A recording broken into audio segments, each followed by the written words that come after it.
Everybody welcome Jennifer Elia. We're all here because we have some sort of business. It's starting, it's an idea, it's a whisper, it's growing, it's grown. And I want to ask you one question, and be honest.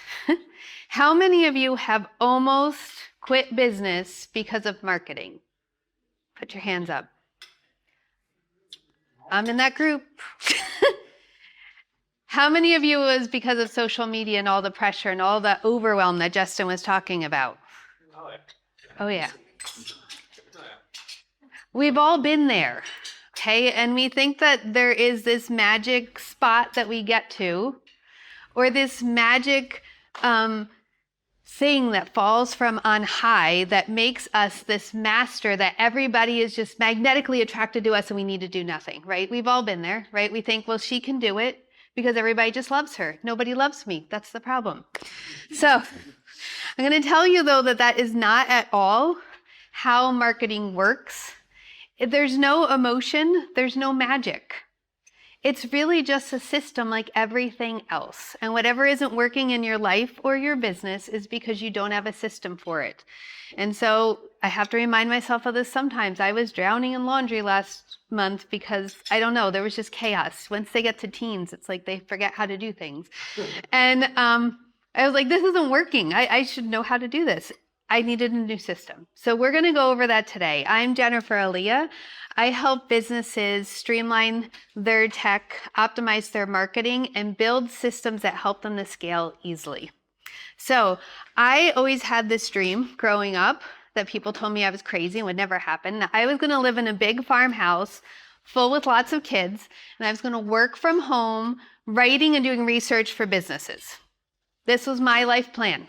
And I went to every career day, I went to every guidance counselor, and they told me that's impossible, come up with something else, right?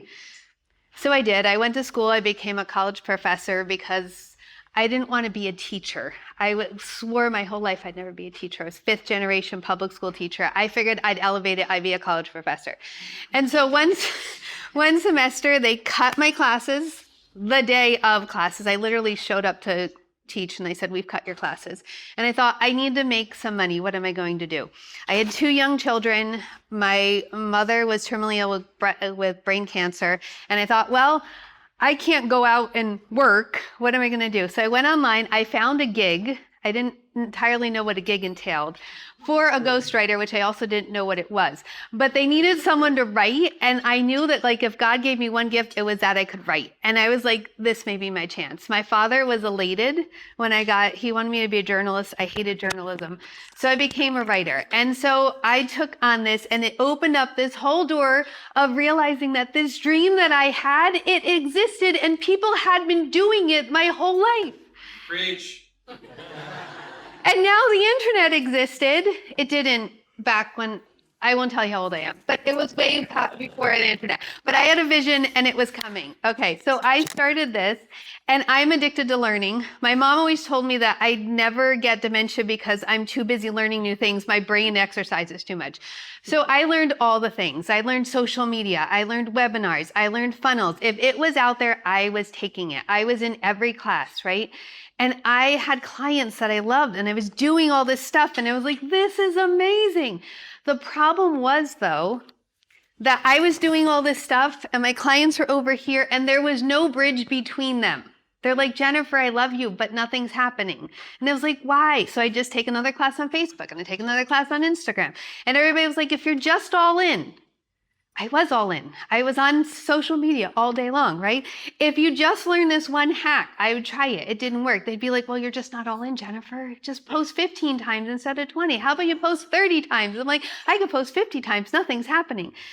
And I had taken marketing in high school and college and I loved it, but I didn't want to go into corporate, right? And I still had my dream of the farmhouse.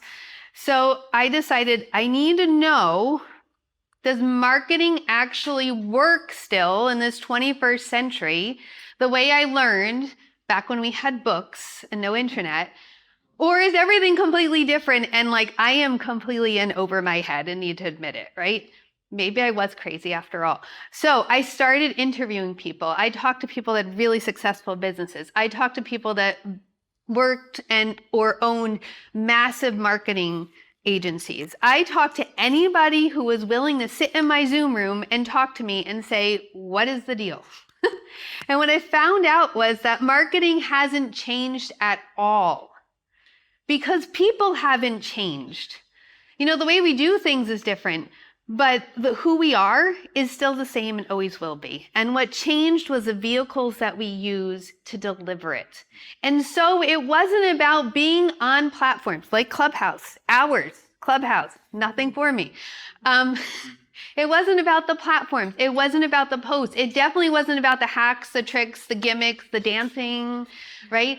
It was actually about building relationships because that's all of what it's about. And you know, we're Christians and really, isn't that what everything comes down to, right? God built us for a relationship. We were built out of a relationship and God lives in relationship.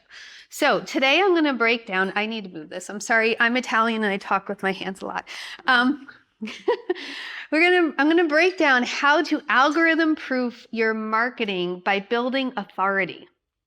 There's a lot of chatter about algorithms, and it used to be that they'd be like, oh, we're changing the algorithm, and we'd have, they'd have little pop-up groups, so let's discuss the algorithm. Now they change it, and we don't even know. And to be honest, algorithms right now are completely wonky, and that is a technical term. And if you follow anybody like Gary Vee, he has 150 people that just do social media for him. 150 people. That's more people than are in this room.